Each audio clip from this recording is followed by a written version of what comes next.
Welcome to Digital Hospitality. I am your host, Shawn Walchef. This is a Cali BBQ Media production.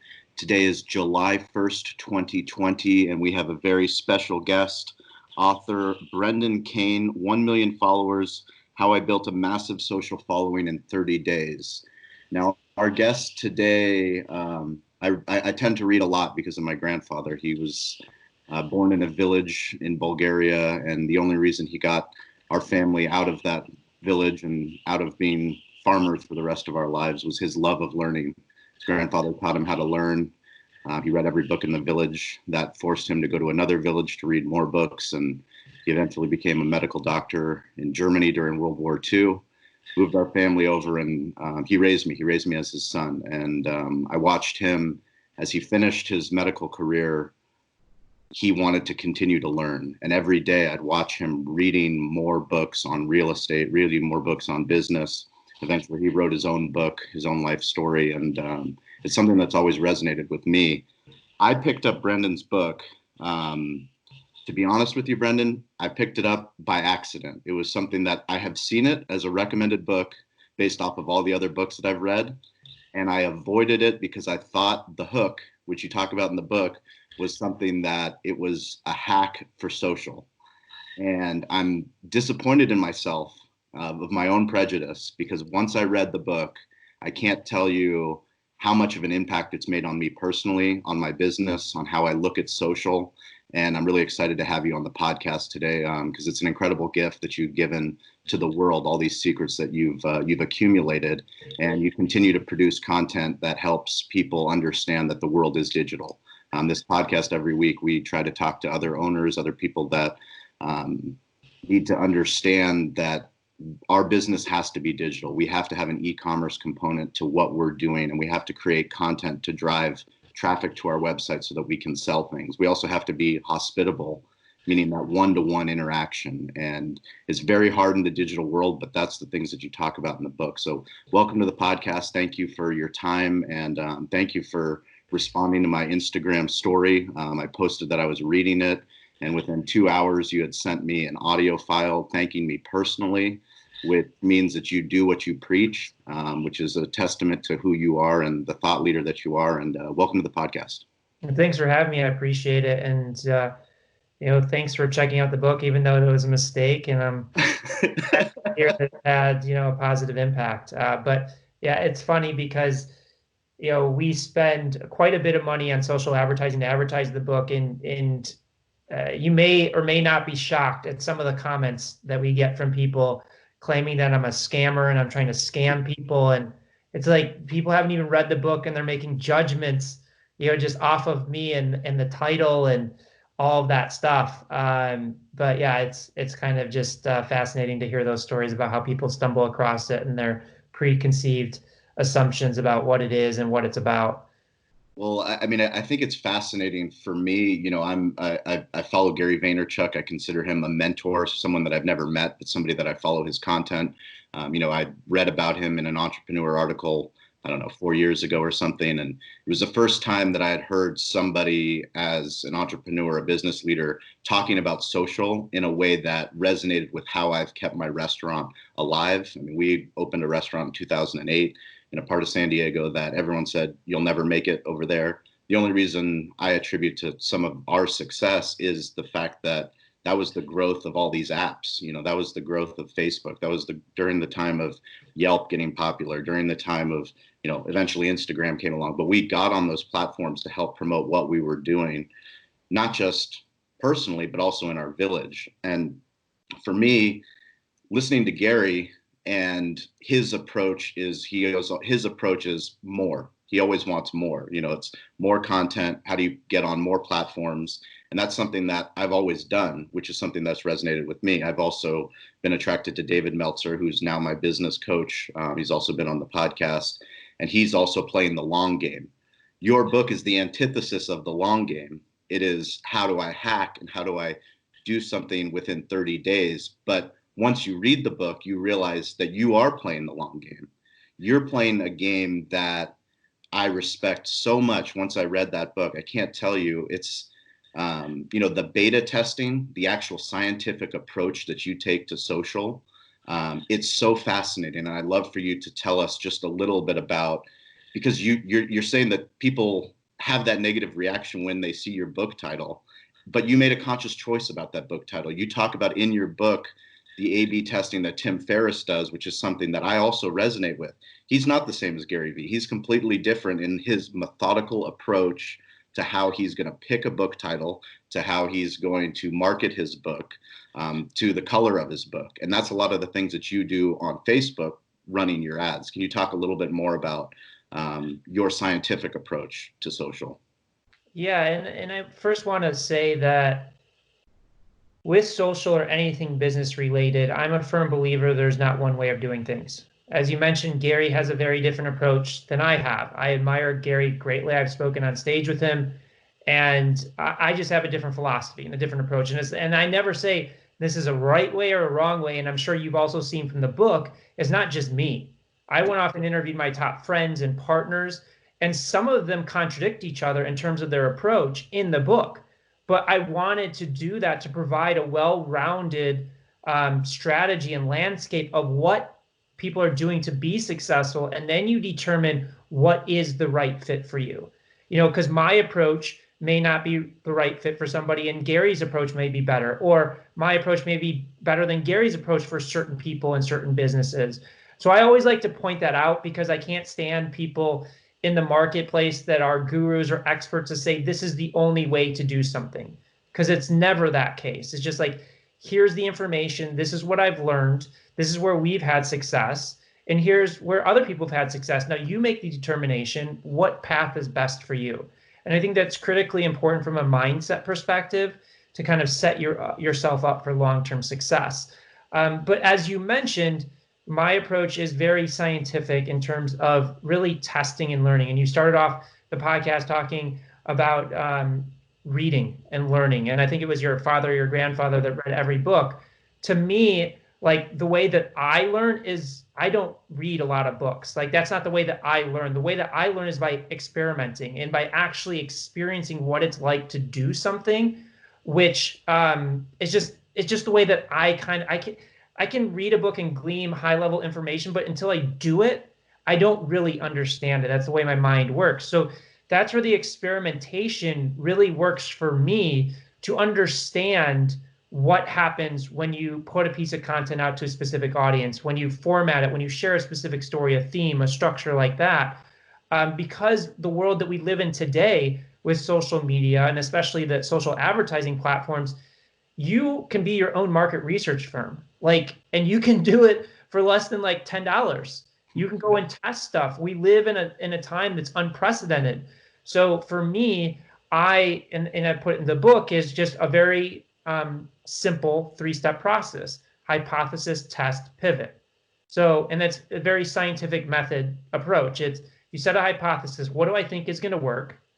Then I create a low-cost proof of concept that represents that hypothesis. I test it and validate whether or not my hypothesis held true. If it didn't, I start the process over again. Because the biggest thing with social media in any aspect of business is you actually have to learn. It's like people will just keep doing the same thing over and over again and just expect something to go viral. And that's one of the challenges I see with Gary's model, not for him and his team, because his team is very analytically driven and they're very smart. But the message of just more, most people will just take that at face value and just keep pushing more and more content across all these platforms, but they're not learning. Right. They're posting and not learning, why isn't this working? Why is this working? And that's the most important critical part of being successful, because I will say that I'm definitely not the smartest person out there, not a rocket scientist, but I just out-test everybody. And I don't stop until I find the right answer. And it still holds true today. I've been in the digital space for 15 years, and we're wrong more times than we're right. But we know that we're learning from what's not working, and we keep pushing forward. And I think that that's a really important thing. Is like, I'm rewriting the book right now, a second edition of it, where I start with the mindset part of it, because the mindset is the most important thing. And I get so many people that reach out to me on Instagram and saying, oh, if I buy this book, am I going to get 1 million followers in 30 days? It's like this. And it's like, listen, all I'm doing is presenting the information. I don't say, read this book, you're going to get 1 million followers in 30 days. I'm saying, I generated 1 million followers in 30 days. This is how I did it.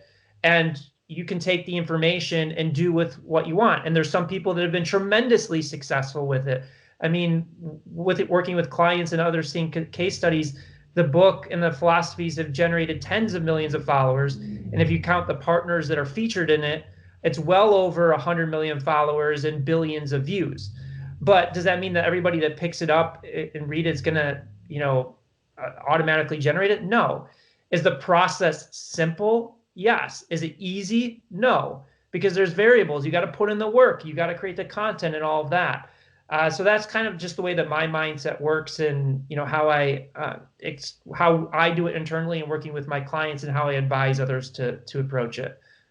I mean, I think, for me, I read your book in 3 days, and typically, I'll read a book in a week, but I was so fascinated with it. I had to force myself to find extra time so that I could consume it, because everything that you were talking about, it resonated with me in a way that I hadn't looked at before, because I have always posted, and I've always posted more, and I've always posted on different accounts, but I was testing based off of the engagement. I wasn't testing the way that you proposed testing, which how you got your 1 million Facebook followers, how you wrote the book. I mean, now you're up to 1.5. I mean, even before this interview, I went on your page, and under page transparency, I could see the ads that you're running. And literally, you're doing exactly everything that you say that you're doing in the book. I mean, I don't know, it was like 66 active ads promoting the book, but literally different text, different, colors, different messaging. And I'm guessing your analytical approach is literally understanding this is going to work or this isn't going to work because it's a dark post. Can you explain a little bit more about that? Yeah, so a dark post is simply whenever you create an ad on Facebook or Instagram, it's not posting to your main timeline. And the reason is because, like you said, I've got 66 active ads. If I had 66 active ads in my timeline, it would clutter the feed, come off as spammy, and it would not be a positive experience for followers of your page. So Facebook and Instagram intelligently created what's called a dark post. So when you create an ad, again, it doesn't post to your timeline. It's kind of running in the background, and then you can dictate who you seed that dark post to. So for me, one of the things I also appreciated about the book and the fact that you're updating it is fantastic, because social changes so fast. The book was published in 2018, correct? Yeah, we've updated it since then. So we've did, I think, 2 minor updates. Mm-hmm. And people always ask me that, is it, and some people say, well, it's in 2018, it's not relevant. It's still relevant. It's very relevant. And listen, there's some tactical things that will change, but again, what I want to convey is the high level concept of strategy, of testing, of content, how you create it. Because no matter how much the algorithms shift, if you are producing quality content, the algorithms will favor it. Because the algorithms are designed to do one thing and one thing only, is keep people on the platform longer. And if you're producing content that people are engaging with and keeping them on the platform longer, they're going to push it to as many people as possible, because that's playing towards their goals. Now, some people will say, oh, the algorithms are unfair. They're suppressing my content to make me pay for the reach. That's not the case. They're suppressing your content because it's not triggering the engagement that the algorithms are looking for, that triggers it to release it to more and more people. And that's where there's this big misconception. And one of the frustrating parts for me is people automatically assume the more followers you get, the more engagement you're going to get. And that's just not the case. Mm-hmm. And even with our channels, like sometimes we'll have a video that generates 500,000 views, and the next video will generate 5,000 views with 1 million followers. And it's not because I have a fake audience or it's bots and all that other stuff. It's because the algorithms are searching, how do I prioritize the best content? So if you imagine that when you open up Instagram, if you were to open up Instagram right now, there's probably 1,000 pieces of content it could seed to you based upon all the people you're following and all the content you've engaged with. Mm-hmm. So what does the algorithm have to do? It has to prioritize, because it can't seed 1,000 pieces of content as soon as you open up your phone. Maybe it's 10. So out of 1,000, it has to say, okay, what are the 10 best posts that I think are going to keep this individual person on our app longer?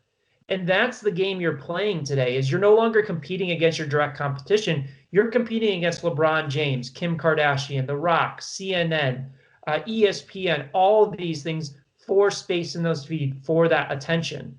That's a big misconception that a lot of people think about social media, and it's getting harder. But again, if you can create content, the algorithms will be so favorable to you, and you'll start getting more reach than you have followers, and that's where you get that exponential growth.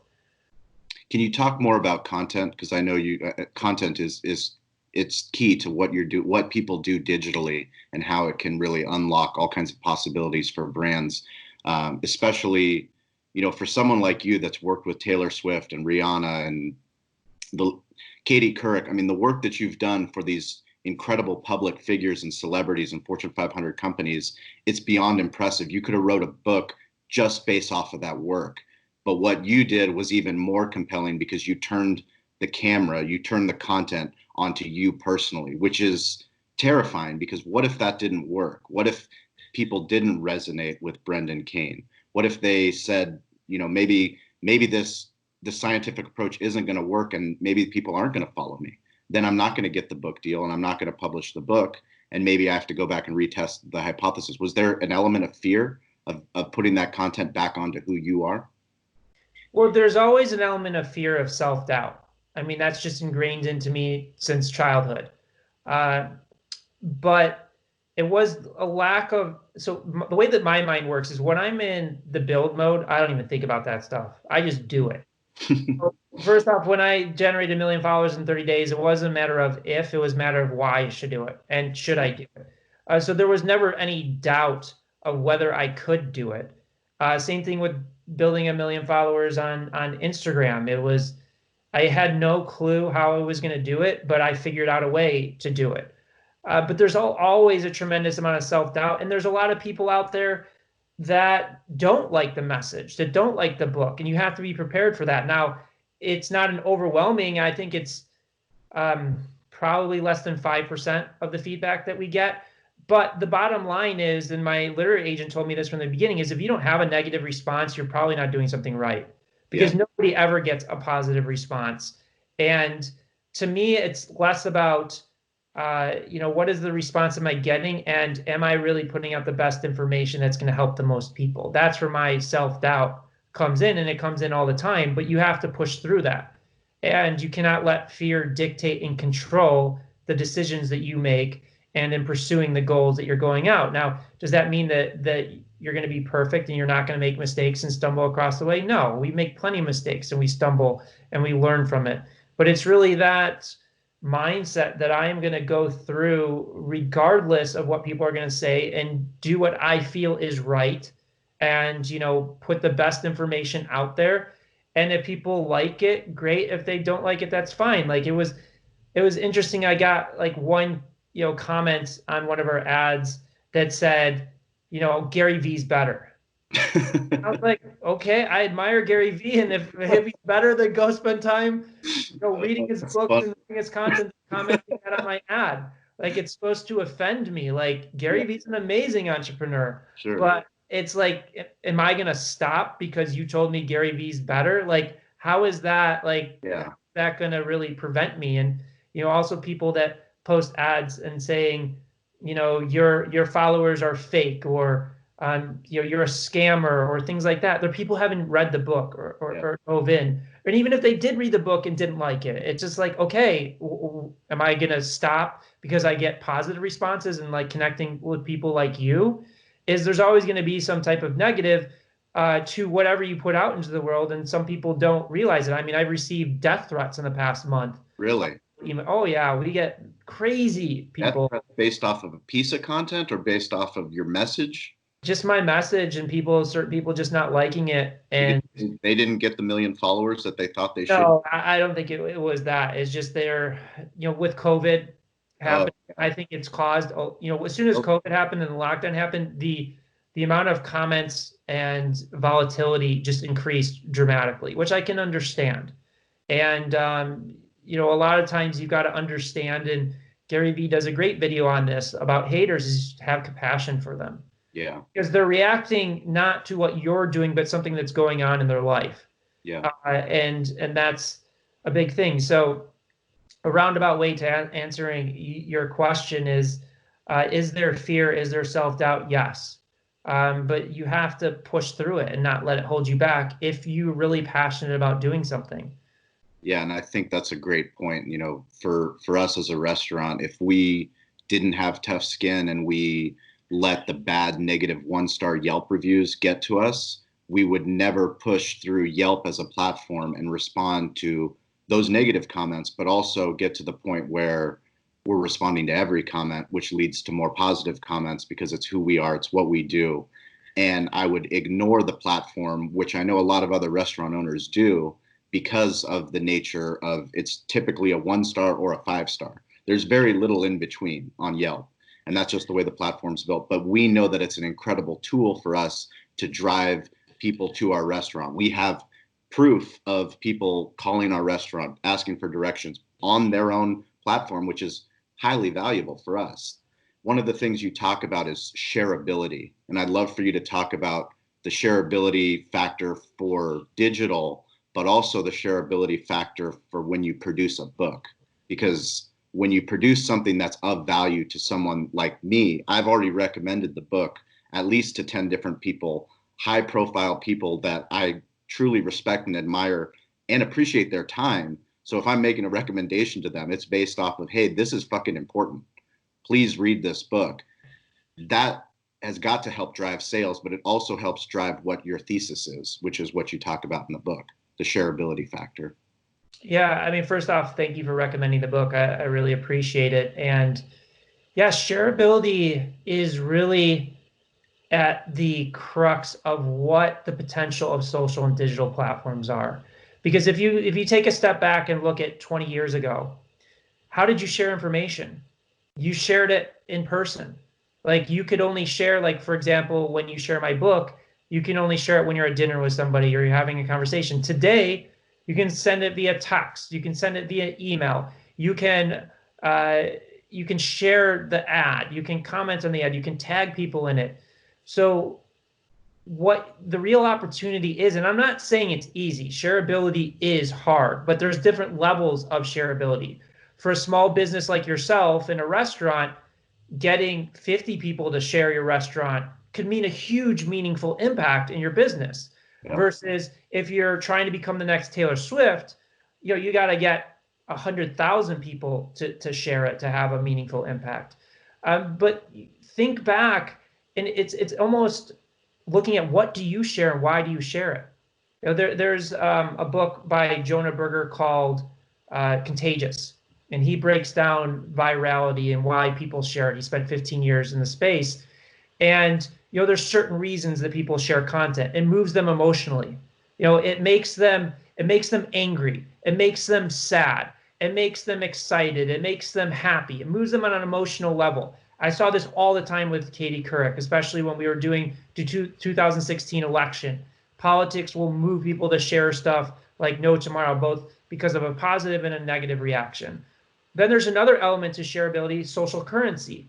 Is I'm sharing this piece of content in the same way that you're sharing the book, less so on an emotional level, but because it provides social currency, you're providing valuable information to somebody else. And by you attaching yourself to a message or a piece of content, it's almost as if you created it yourself. On a subconscious level, Yeah. You're associating that share with, hey, I'm the first person to share this with my inner circle. So it makes me look smarter. It makes me look better. And I'm adding value to that society and that culture that I'm living in.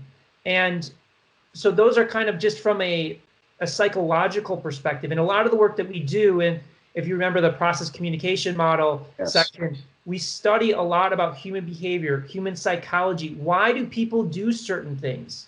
What triggers them to share something, to buy something, to click on something? And I think most people, when they're designing content, where they fail is they're designing content about how they perceive the world and what they want to say, not how somebody else perceives the world and what other people want to hear.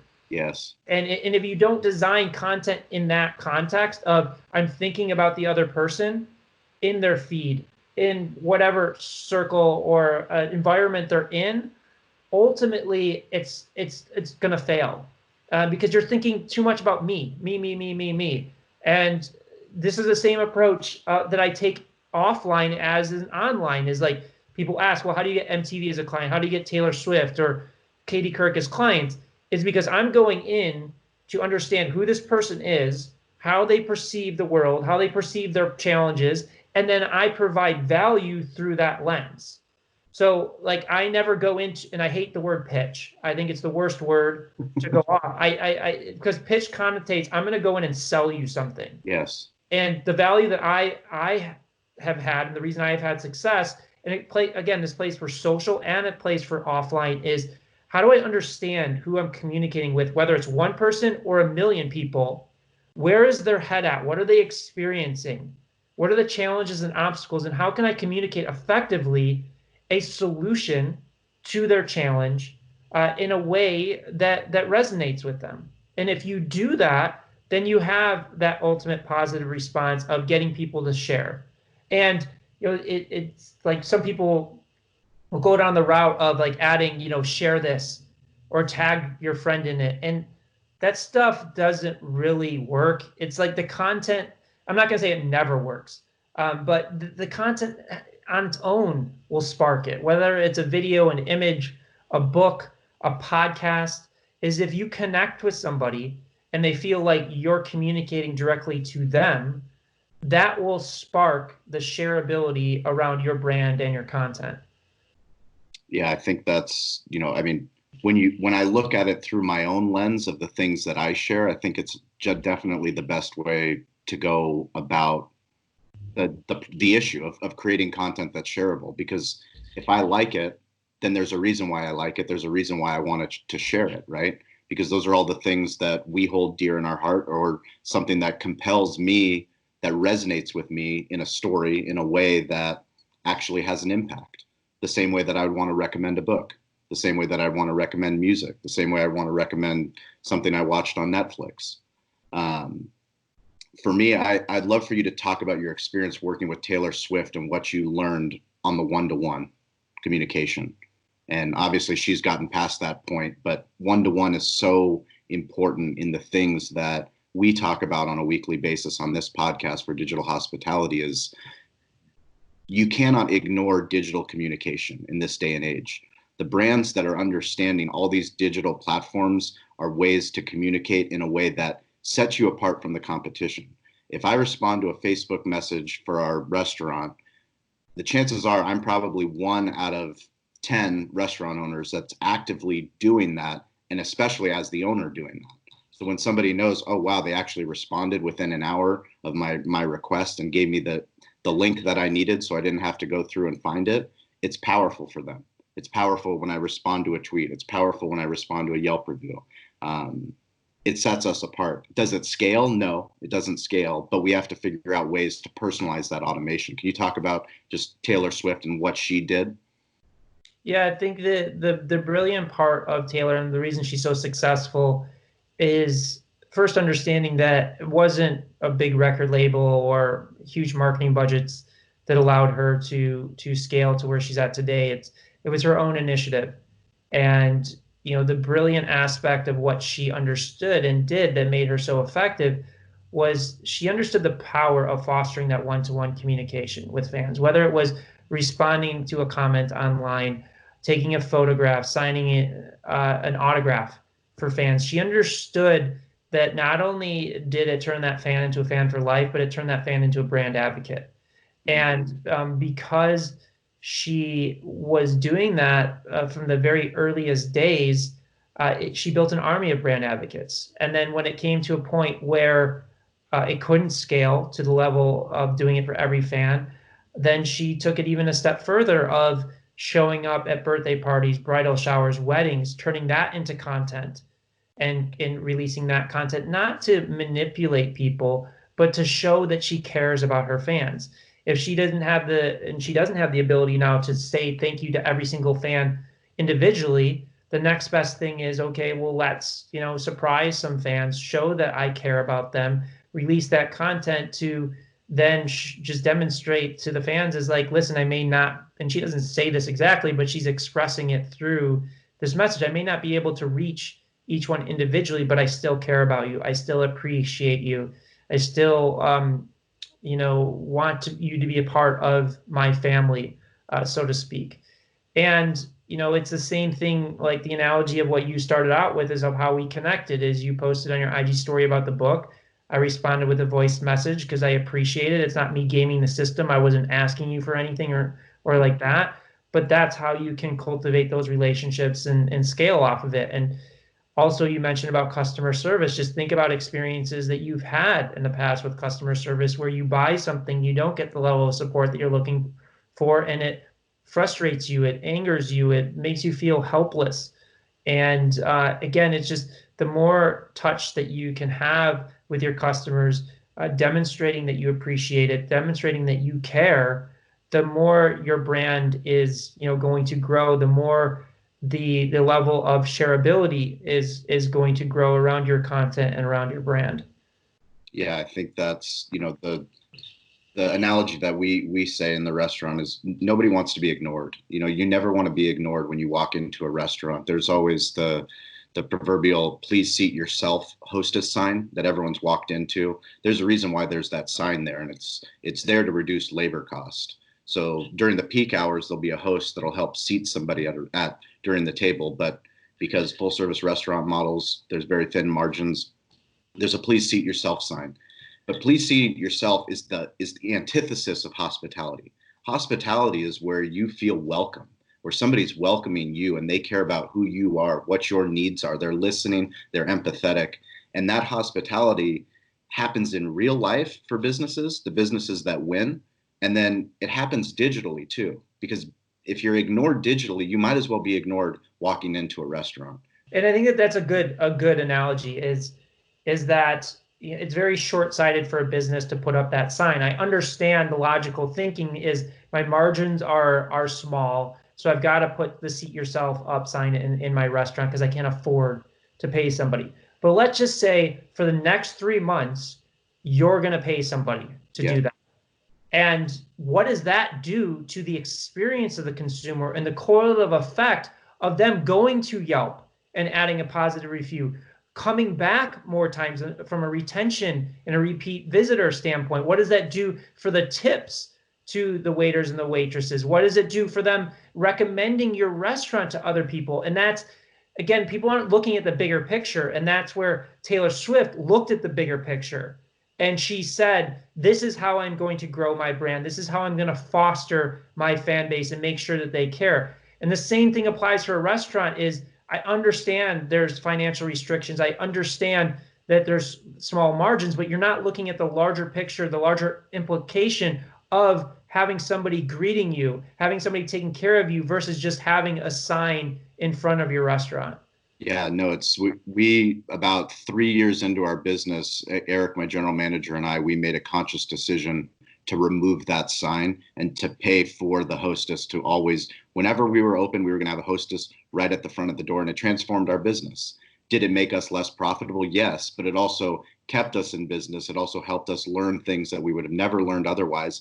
And it gave us this emphasis on hospitality that we now take digitally as well, because it's that important. It's that important not to ignore people, especially people that are already engaging with your brand, because there's so many different places that they can go.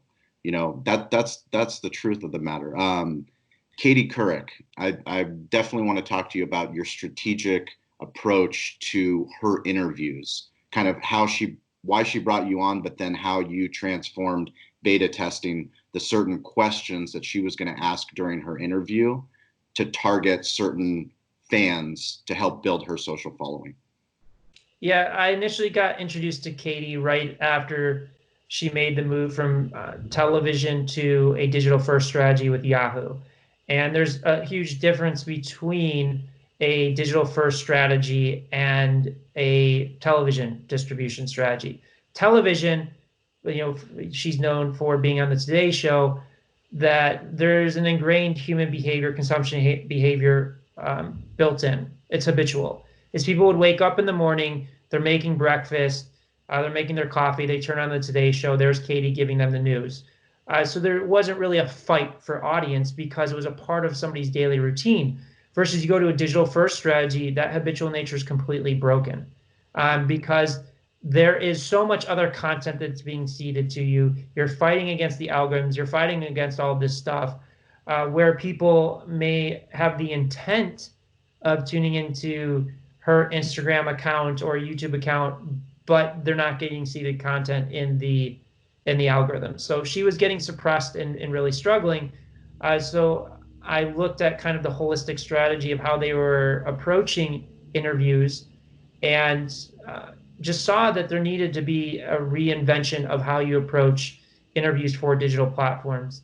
And the way that I envisioned it was that you don't start with questions. And that's where people start with, whether it's a podcast interview or any type of interview, is they start with the questions that you want to ask. Yeah. But I just noticed that in the data that typically that'll fall flat, because if you ask a question, you can give somebody the ability to get out of that question or not answer it, or not answer it in a way that's really going to evoke some type of response to increase the likelihood of somebody sharing it. So what we decided to do was flip it on its head and say, okay, instead of a question, what does the outcome look like of the interview? What are the ultimate clips that we think, or subject lines that we think are going to get people to stop in their feed, watch the video, and then share it?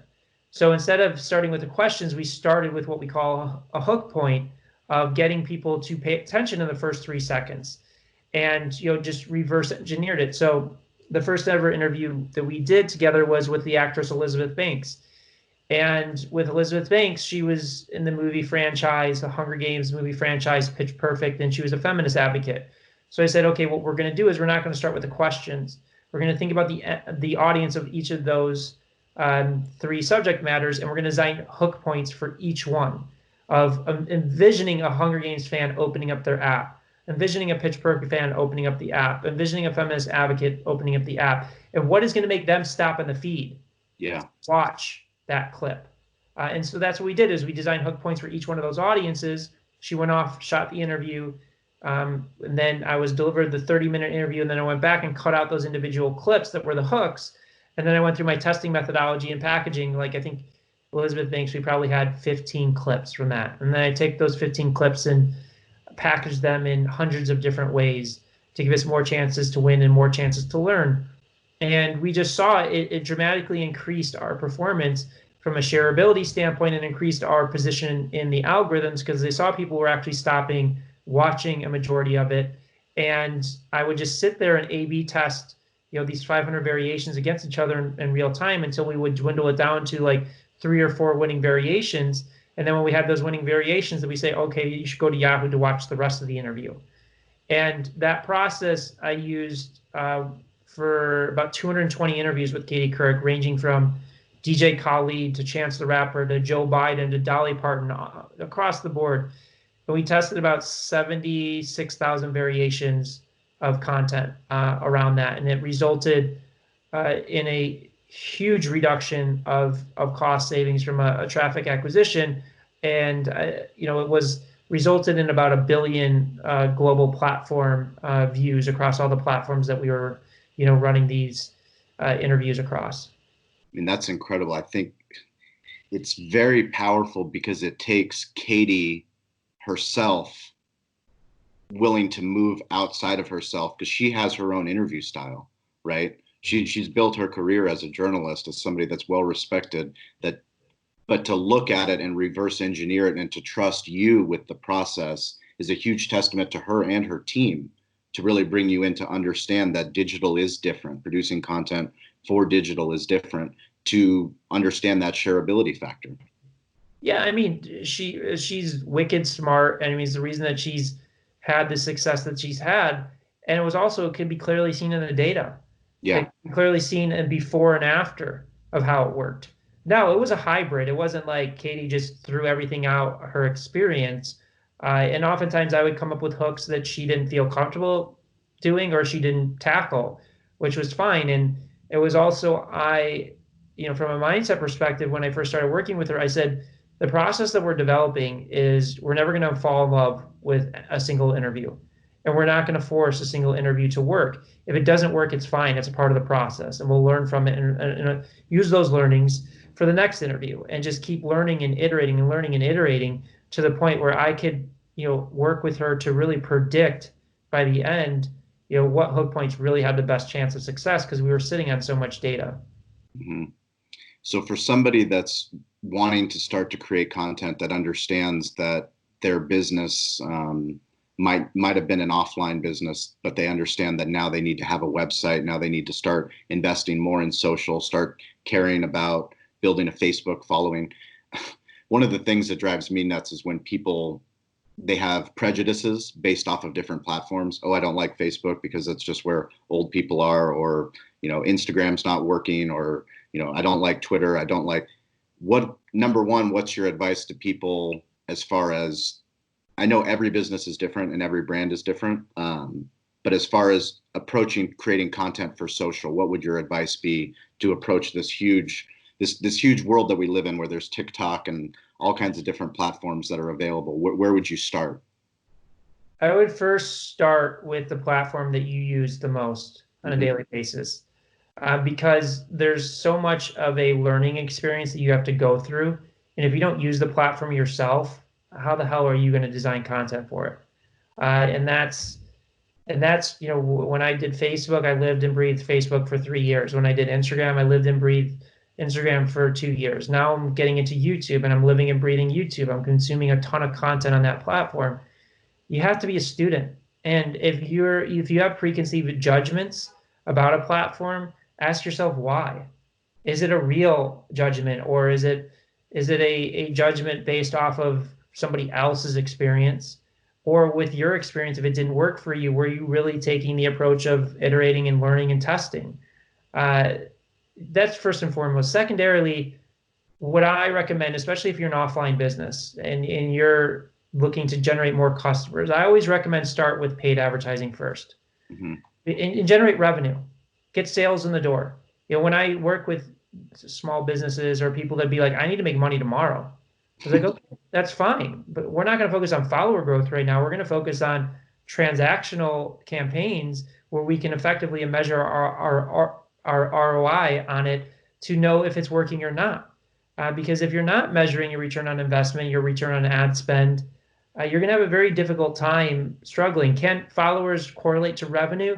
Yes, it can. And there's some people that are very successful with it, but it's not like, hey, I generate a follower today and tomorrow they're going to start buying from me. That's just not typically how it works. In addition to the fact, you're dealing with the organic algorithms, which is a whole nother beast to kind of tackle. So if you are a business, an offline business, or if you're any business and you're like, I just want to sell more product, I want to generate more leads, I want to generate more customers, start with paid advertising. It's quick to get up. You can generate learnings quickly, and get to a place where you bring revenue in the door. And then once you have revenue in the door, then you can look at that longer term play of, do I invest in followers? Do I invest in the organic content? Because it's much harder to just, I'm going to generate a bunch of followers first, and then just it's automatically going to start turning into money right away. Can that happen? Yes. Does it typically happen that way? No. And that's the way that I approach it. And again, it's like my book, it's about how I generate 1 million followers in 30 days, but the principles in the book don't just apply to that. And I break that down, but we cover targeting, we cover e-commerce, and how this all plays together for the benefit of business growth and revenue growth. Yeah, I think, I had mentioned to you in an email exchange between us that this was the first time that when I go to social to post, I actually stopped myself and I went to Facebook Ads Manager first, which is something that I've always run ads, but never the way that you suggested in the book. And the way that you lay out the Facebook bid amount and not to overspend on the bid amount was so powerful to me, because it also breaks down all the different testing that you can do. And I've run a practice for myself, my own internal test for 5 different ads based off of driving just traffic to our online sales for barbecue.